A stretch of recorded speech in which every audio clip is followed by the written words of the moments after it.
গত 2 দিন থেকে কঠোরতর কর্মসূচিতে যাব। কালকে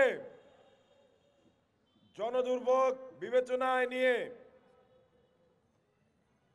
আমাদের সেই কর্মসূচি কিছুটা আজকে সেই সুযোগ কিন্তু নেই। আমরা সরকারকে বলতে চাই,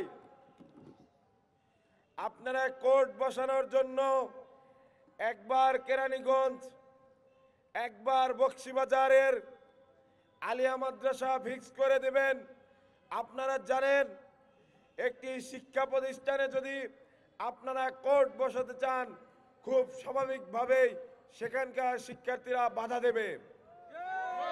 তারপরও কেন আপনারা এই প্রহসন করলেন? মুক্তি মুক্তি মুক্তি চাই, বিডিআর মুক্তি চাই, মুক্তি মুক্তি মুক্তি চাই, বিডিআর মুক্তি চাই, মুক্তি মুক্তি মুক্তি চাই, বিডিআর মুক্তি চাই। তাহলে কি আমরা ধরে নেব আপনারা প্রহসন করবেন বলেই এরকমটি করছেন? বিচারকে বিলম্বিত করবেন বলে এরকমটি করছেন? যদি সেরকমই হয় তাহলে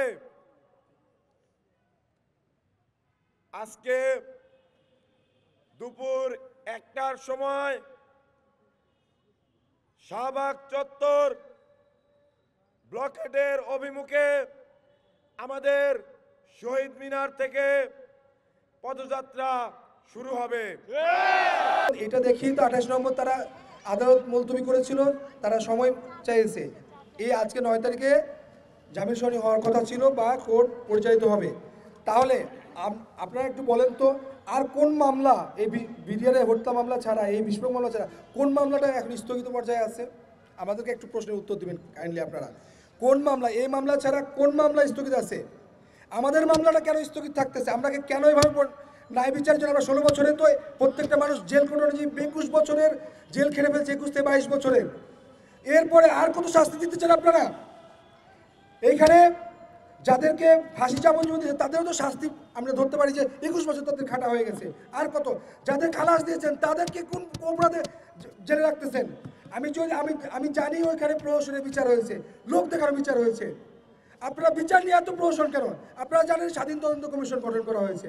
স্বাধীন তদন্ত কমিশনে ধারাতে বলে দিছে আগের রায়কে অক্ষুণ্ণ রেখে। কেন? স্বাধীন তদন্ত কমিশন তো এসেছেই পুনঃতদন্তের জন্য, অধিকতর তদন্তের জন্য, যে এটা সত্য উদ্ঘাটন করবে, আসল রহস্য উদ্ঘাটন করবে। এই জন্যই তো। তাহলে এই মানুষগুলোকে নিয়ে কেন এত প্রহসন করা হচ্ছে? যে আইনগত প্রসেস, সেটির দীর্ঘসূত্রিতা কিন্তু 24 সালের গণঅভ্যুত্থান ডেকে এনেছিল।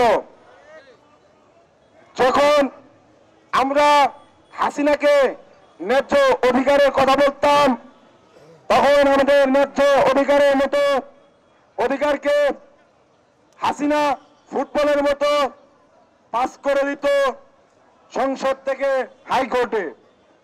আমি প্রত্যাশা করব 24-এর গণঅভ্যুত্থান পরবর্তী যে সরকার, তারা আইনগত যে মারপ্যাচ আছে সেটিতে না ফেলে এই যারা বিডিআর সদস্য, যাদের সাথে ইনজাস্টিস হয়েছে, তাদেরকে মুক্তি দেবেন এবং যারা চাকরিচ্যুত হয়েছেন তাদের জীবনের দায়িত্ব নেবেন, চাকরি পুনর্বহাল করবেন।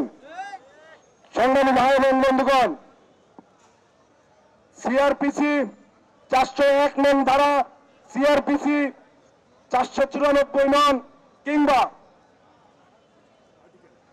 সংবিধানের আর্টিকেল 49, এখানে কিন্তু খুব সহজেই এই সমস্যাটির নিষ্পত্তি আছে। আমরা প্রায় 18,000-এর উপরে বিডিআর পূর্ববর্তীকালীন সরকারের পরিকল্পিত পিলখানার বিডিআর বিদ্রোহের নামে পরিকল্পিতভাবে আমাদের প্রায় 18,000-এর অধিক বিডিআর সদস্যকে চাকরিচ্যুত করে বিভিন্ন মেয়াদে সাজা প্রদান করে এখনও আমাদের প্রায় 800-এরও অধিক লোক জেলখানায় আবদ্ধ আছে এবং আমরা বাকি যারা সৈনিক আছি তারা মানবত জীবনযাপন করছি। কিন্তু আমরা সেই সময় পূর্ববর্তীকালীন সরকারের সময় আমরা আমাদের দাবির কথা বলতে পারি নাই। কিন্তু জুলাই আগস্টের গণ অভ্যুত্থানের পরে, ছাত্র জনতার আন্দোলনের পরে যখন একটা নীতিবান সরকার এসেছে, এই অন্তর্বর্তীকালীন সরকার এসেছে, তখন আমরা আমাদের দাবি তুলে ধরেছি। ছাত্র জনতা এবং বিডিআরের আন্দোলনের পরে সরকার বাধ্য হয়ে একটি স্বাধীন তদন্ত কমিশন গঠন করে। কিন্তু অত্যন্ত দুর্ভাগ্যের বিষয়, স্বাধীন তদন্ত কমিটি হলেও স্বাধীন তদন্তের নামে একটি পরাধীনতার শৃঙ্খল বেঁধে দেওয়া হয়েছে। এখানে বলা হয়েছে যারা জেলখানায় আটক হয়েছে, যারা জেলখানায় আটকপ্রাপ্ত আছে তাদের কোনো তদন্ত হবে না। হাজারেরও বেশি শহীদ এবং 30,000-এর বেশি আহত, তাদের আত্মবলিদানের মাধ্যমে পাওয়া আমাদের দ্বিতীয় স্বাধীনতা,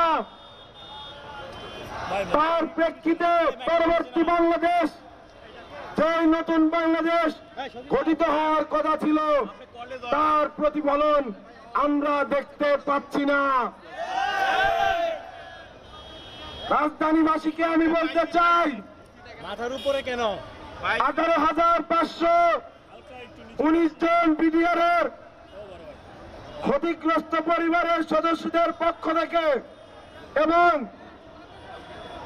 ছাত্র জনতার পক্ষ থেকে আমরা জানি এই শাহবাগ বাংলাদেশের সবচেয়ে গুরুত্বপূর্ণ একটি পয়েন্ট।